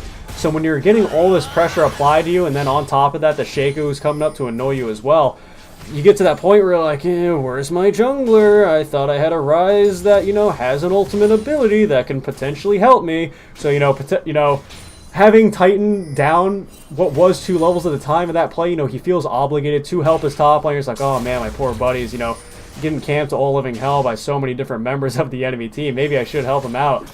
And instead of getting a lead from helping your boy out, you're actually being put in a disadvantage, having died yourself, and 5 kills coming out from that top side, while a teleport is actually going to come in from Shavarang, and actually going to get canceled. Good explosive cast going to come out while Skareen is going to look for a kill into Eye Glory, but Noah's going to finish off Titan. Togscan is looking very but he is going to finish off that last auto attack onto Eye Glory. No mana is needed for auto attacks here, and here comes the Galliwalt yet again, the second one in 11 minutes. Getting a second kill down there in the bot lane, and as we talked about the tilt factor, there's nothing more tilting to see than an 8-0 lead here at 11 minutes. And there were, while that does look bad from Recon 5, as we see Burgers and Fries just getting bopped by per se QQ, does get knocked up, does get the Gragasy onto him. The Cyrano will come out, as we see Dolly's just here trying to help out his mid laner. He's level 7. Come on, man, give him a break, leave him leave. As he is able to get out and is able to pick up this wave under turret. But if you're Recon 5, you're hemorrhaging at this point. You need to not look for these fights. You're the one being initiated. You're trying to stop these plays. Yeah, sure. Just back out of them. You do not need to look for this. But they want these fights, as we did see with the gank on Dodally top lane that got countered by Skarain. As we see the gank onto the bot lane that gets countered by the TP from Shararong into the ulti from him. It's just really unfortunate that all your plays are going down like this. Yes, sure. At this point, you gotta start just stopping and thinking like, hey, are we really going for the best plays? Like, is this really worth it? Yeah, not even being in this game right now. Actually, speaking of which, press the attack is actually going to be procced onto Eye Glory, and he's going to be able to arcane shift away, but there goes Titan, the poor guy can't even... You know, I'm not even playing this game right now. I'm not on the side of Recon 5. I'm not even... You know, I'm looking on the outside, and I'm getting tilted just from watching it. Nova's not going to be able to land the ult that he's trying to find. A good arcane shift is going to be able to avoid it, but for say QQ and Dodally, he's like, man, I know who wins this fight. Walking up and seeing if he can apply the damage with this newly found Iceborne Gauntlet. Going to be able to apply that slow and so much damage coming out from all the abilities of Sion, as well as the Grasp of the Undying, leading him to be very, very healthy up here in this top lane, while Dodally, yet again, despite having his teleport up, is just going to have to recall and reset yet again. He does have the Phage and the Kindle Gem finish, but only sitting on 700 gold. He's not quite going to be able to finish off that Black Cleaver just yet. And right there, as we saw Titan not even able to get his red buff, falling more and more behind onto this Shaco in the jungle, as we see Skarain going topside, looking to pick up this turret potentially, as they just look to dive this man top lane. He cannot catch a break this game, as he is 0-4. 2 levels down on his opponent. Is not able to get anything going for himself, as the gank bot lane will look like it will work out, as the Q does land from Ezreal. As Recon 5 are able to pick up the Rift Herald. The snipe does come out and does barely hit him. As now the Rift Herald is dropped top lane and it is charging down. We obviously know Dodally cannot hold this turret. So now Recon 5 is all forced to base and help Dodally to stop this Rift Herald push top lane to save the game. Awesome skill shots coming out from Eye Glory there. We see the 2 first kills on the board going for Recon 5 over to the Ezreal. He does have that Manamune that was completed during that fight. Didn't even have the Sheen there, but he did do a good job in landing that last Mystic shot, as Nova was running under tower. And I really thought, just by the the hairs on his head, that Togscan was going to be able to avoid that True Shot barrage, but dealing a lot of that very early magic damage from that Ezreal, doesn't matter if he has items or not. Just that base damage alone is going to be enough to execute you. So very good job, well done there by Recon 5. They were able to pick up this lead for Eye Glory, but even so, it's still about a 6k gold lead in favor of Paragon 5. Whoa. And did you say a lead for Eye Glory? I mean, he's still down 400 gold. It feels like he's back in this game. He is going to get cocky, and his team's just down so much. Like, if you're Eye Glory, you pick up this double kill, you're like, wow, that feels really good. I'm going to try to do some stuff now. And then you look up in the top lane, and then you see the Scion that already has an Iceborne Gauntlet and a Bramble Vest and a Spectre's Cowl, so it doesn't matter if you're even hitting with your W. It's going to negate a lot of that damage. It's going to negate your ult. You're not going to be able to do anything to auto attacks, and God forbid you even are auto attacking, landing Qs on the Scion. You're probably going to get more damage dealt to you than you're dealing to him. So, as you said, it may feel good to a certain extent, but speaking of feeling good, Steve the Crusader's looking to try to see if he can maybe just look for the minions and make the rest of the members of Paragon 5 back off that outer mid lane turret while Screen tries to hover around the shadow of Per Se QQ, while Doldley and the rest of the members of Recon 5 and Paragon 5 are looking to square off in this mid lane, but maybe not as we see Per Se walk up to the top lane. But do keep in mind that his teleport is up, so he may be able to opt in for a fight as Dragon is about to spawn in about 20 seconds. As we see the body slam landing onto Doldley in his own jungle, he will get Bragus ulted back into Skarain and Toxican, as Skarain is able to pick up a kill on the Shaco. And we continue to see the push from Per Se QQ as Rise will head up there to match him, but that is their own wave crew. They will not be able to keep this turret up. But it looks like they will just back off, give this turret up, and look to defend their inhibitor turret potentially. I've tried to look at chat a little bit more often when I've been casting recently. A few people are actually before I can even talk about that, a lot of damage is coming out of Titan, a good ult coming out, and Doldley is going to be able to engage with the Scion ult while a lot of the members are going to be knocked up and taunted by this Galio's coming in. Steve the Crusader is going to be pick up a good kill on a Nova. We're going to try to back off and go down the bot side of this jungle while Titan is just barely able to live from that fight. But what I was going to say real quick was with Ezreal, with iGlory being able to land that true shot barrage down there in the bot lane, I guess there's some chatter of certain Ezreal ults that we've seen all across history in terms of esports League of Legends. And one of the mentions was definitely Wei Xiao, one of the better Chinese AD carries that has shown his proficiency and mastery on Ezreal. But I saw one of the more recent times when talking about LCS in the SFL channel in the Discord, a few people are talking smack about my boy Big Dick Stixxay. And I think one of the things that got me the most excited about Stixxay coming into the scene was a certain scrimmage that he was playing with what I believe was CLG at the time. And I'm pretty sure if anyone is to search, Stixxay Ezreal outplay, it's probably one of the more hypey plays. And it's not even, the impressiveness of the play that Stixxay is making. It's the hype that, Afro, he's starting to yell. And meanwhile, Titan's probably doing some yelling of his own as, "Where's my team? I'm trying to take my red buff. Please leave me alone." 0-5, matching the score of Doldley. This top side of Recon 5 is not looking too good. It doesn't matter if iGlory and Steve the Crusader and even Burgers and Fries as well, they're not doing too bad on their own. They have 10 deaths on their teammates while Per Se QQ is able to stand in between the two towers with Nova standing on the side. So we're actually seeing the even though we do have the Spell Thief's support item on the Gragas, we're seeing the Glacial Shroud come out, we're seeing the Kindle Gem as well, so he's going for a lot more of that tanky build, and there goes a beautiful Gragas ult. There goes Tuller. Per Se QQ is unstoppable as the remaining members of Paragon 5 walk up to this mid lane, get that good outer turret, and while Demolish is going to be able to proc on this inner turret, it might be 2 towers now, picking up the still substantial lead, 14-3 in the favor of Paragon 5. So I have to ask something. You being a very proficient Ezreal player, it's something that's been racking my brain. Oh boy, I'll try my best to bring the information that you're seeking. Seeing all the damage that P5 does have with the Shaco, the Lucian, but considering how far behind your team is, how far ahead you think you are, would you still go the Iceborne Gauntlet here? In situations where I believe I need to be the pure damage solo carry for my team, and it does, again, Tuller isn't doing too bad. We do see 2 deaths on him. It's not as detrimental as the top and jungler, but he's still, not far ahead at all, having only 6,000 gold compared to Shavarang's 7,000 gold, so he's still behind on that mid laner.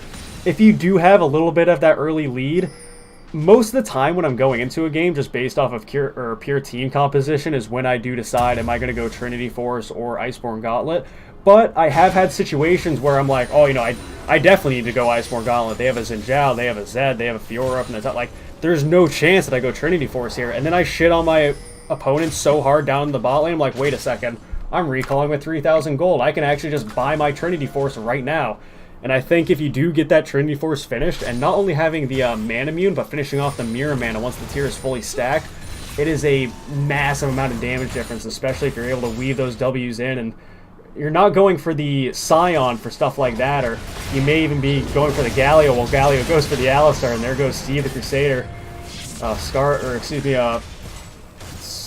I can't even, my brain just completely went blank. Shaco did pick up a kill on a Steve the Crusader, but Skarain, there we go. And but yeah, to answer your question, if I do think that I need to be the solo carry, I am the only damage for my team, then I do think Trinity Force is worth it. There's probably some math and some gold that, can probably prove you wrong, but while I'm talking about Ezreal build and itemization, we do see Recon 5, and actually Shawarang is picking up a good flash taunt on the two members of Recon 5, and Glory's going to be able to Arcane Shift just out of danger and being able to slow up per se QQ with the Iceborne Gauntlet. And he does have it. So much damage. Boom! There it goes.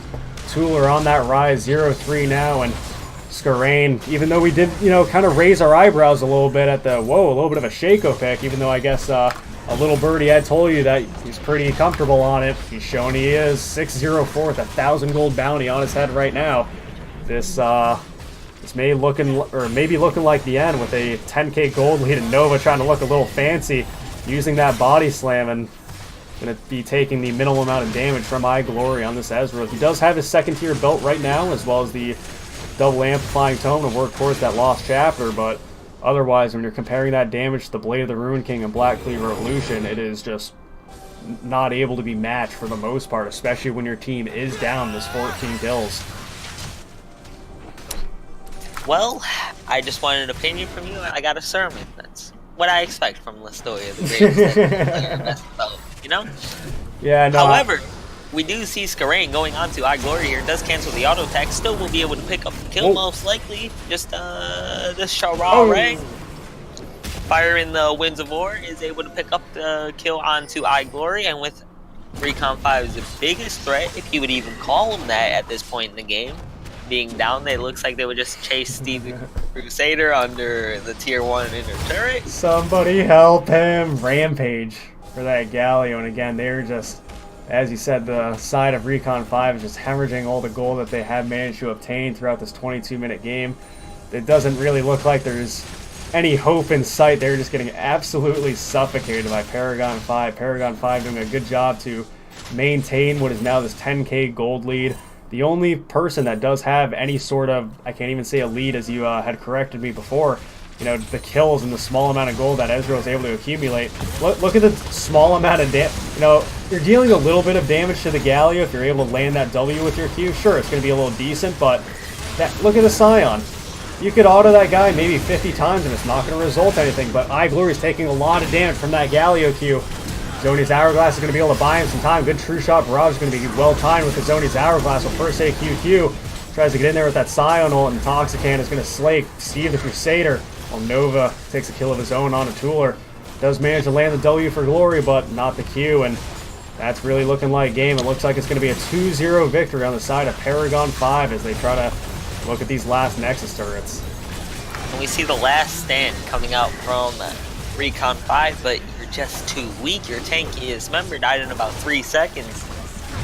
And we do see iGlory leaving the game. Probably it feels bad for him, thinking he was popping off. But really, when your team falls behind like that, you picking up a couple kills early, it's just an overall good feeling for you. But it's got to be a bad feeling deep down inside. We see Recon 5 going down to an 0-2 to the 10th place team of SFL. Yeah, if you were... who will probably now be about 7th place, if I'm right. Had a couple teams that really struggled this week. And Rogaine Warriors themselves just struggling to put together a roster.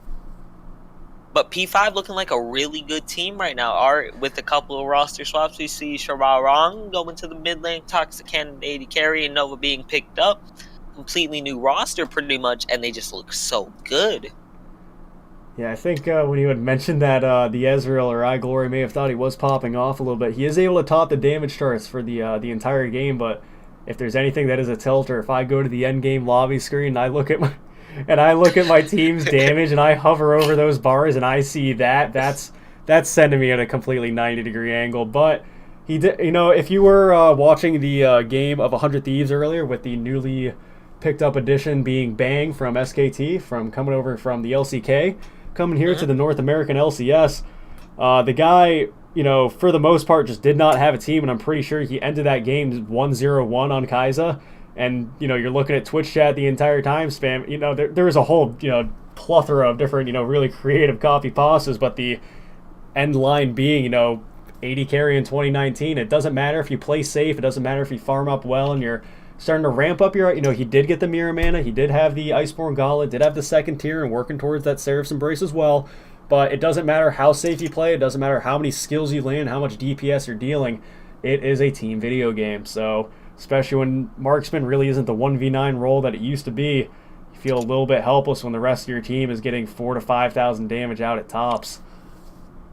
And unluckily for iGlory, putting out around 13k damage, almost as much as the top side of his map did in Burgers and Fries Titan Dodally. We do see Siren putting out an insane amount of damage for a top laner, doing the most on his team, considering he had champions like Galio, Urgot, the Lucian even. And we do see the support Gragas really did do a lot of damage in this game, doing more than Galio and Shaco in the jungle. So maybe it's more of a niche pick coming out from P5 that potentially swung this game with the Shaco and the Gragas coming out, or maybe it was just some minor misplays early. The invade really swung this game to P5's favor, and just not knowing how to play from behind. It looks to be the crux of Recon 5 right now. Yeah, so, getting into this game too, I was suspecting that, maybe Recon 5, could turn this game around, pick up a win for themselves, and push it to a game 3. Once I saw them start invading, though, and as soon as I saw that Paragon 5 wasn't go, I originally thought they were both going to go for an invade, and at the same time be like, oh, hey, it's you, and then they start fighting. But Paragon 5 said, hey, maybe let's wait a second. Maybe Recon 5 is looking to do something a little stupid.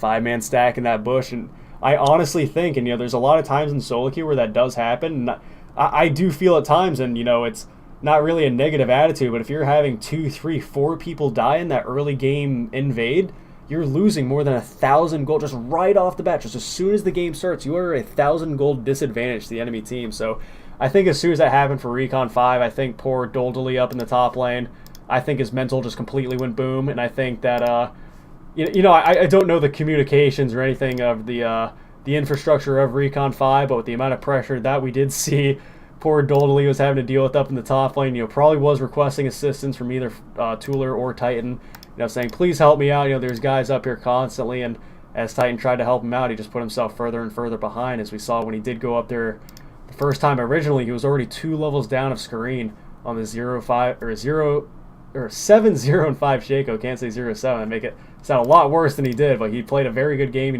Top side of the map in general for P5 played exceptionally well, and so did the rest of the team composition as well. And even Nova, coming out with the unconventional Grog support pick, was able to, do more damage than all the members of Recon 5 besides iGlory. So it ended up being a pretty useful pick. He did see a really good explosive cast. He did get a few good ults off to make some good picks for his team and to accelerate that lead that they did have. So it was even though it was a little bit of a close game and Paragon 5 coming back, I think that may have been the start action. Now that I'm thinking about it, it wasn't really the invade. I think that Recon 5 were probably so confident that they had that game 1, and having just that game that was just such a guaranteed victory slip from their fingers, I think that was just, the start of it. And they're like, okay, we'll be okay, just take a deep breath, we'll be fine. They're holding up the dam wall, and then the invade happens. Yeah, and then the waters come flooding in. It's just completely over from that point. So for Paragon 5, it was very well done that they were able to set that up, and it ended up being a very dominating game too for them. So a good 2-0 shutout for them, and Recon 5 are going to have to go back to the drawing board to see what they can find to work. Well, I really don't have much else to say on that game. I don't either, for the most part. It's always nice casting with you. I really wish that it did go to a game 3, and I really wish it wasn't such a tilt fest. Because again, we're looking at the kills alone, 23-4. Like it's devastating to look at. Like, that's so, again, to overuse the word tilting, but looking at it just like, oh god, I can't, to have 4 kills after a 24-minute game while the enemy is nearly 5 timesing that, it's just so very demoralizing. So hopefully Recon 5 can, do their best to recuperate from that and, learn what they can, lose is improve, as many people would like to say. So otherwise, there's really not too much else to say about that, and I'll give the little tidbit about, this stream is sponsored by Acer, Sugar-Free League. If you want to spend your $5 or your Twitch Prime to show support for the league for those that are still in here, you can please do so, and you're always appreciated, you're always noticed and recognized for all the people that do that. And we don't have cookie gambling on this stream because Deep and I are neglected and we're on the B team stream. But otherwise, it was a very good series to watch, and it was yeah, I think it was an enjoyable time all around. So I'm glad to have taken the opportunity. And unless you have any sort of finishing words or anything to say on your end. Yeah, and no, just neat focus here. Second best caster in the SFL, next to Listoria. Hell yeah, dude! The duo taking the Sugar-Free League by storm. It's always a pleasure casting with you. It's always a good time. I do like our synergy, especially the nice little banter we can have back and forth. It's always a good time. So thank you so much for taking the opportunity to cast this with me, and thank you so much to all the people that decided to watch this series. And if you did enjoy it, make sure you do follow. And this is actually going to be a break week for the Sugar-Free League. There are going to be no games this following week, so everyone's going to be able to relax, kick up their feet a little bit, or maybe not relax and maybe put in some practice into overdrive. And maybe for people like Recon 5 that really need to figure out where they go wrong, whether it's in small micro mechanical play or if it's something along the lines of, hey, we need to figure out our macro and our overall mental stability. We can't just let games not even slipping out of our fingers, would be that game one where it did slip out of their fingers. I'll use that phrase for that one, but I think the damn wall is probably the good context that you would use for that one. So otherwise, it was a great time. So again, We're unpaid, by the way. We're unpaid. We're not getting a single dime from Fallen, who's getting to line his pockets with the Sugar-Free League money. So if you feel so very bad for us and the casters that are putting in such dedicated time and hours into providing the small amount of entertainment that we can for you guys, we have Venmo, we have PayPal. You can send us a few bucks. Please don't do that, actually. But either way, please, kind sir. Either way, it was a great time. So otherwise, this will be both Live Studio and Deep Focus signing out of this 2-0 victory for Paragon 5 versus Recon 5. So again, thank you very much, and have a good rest of your night.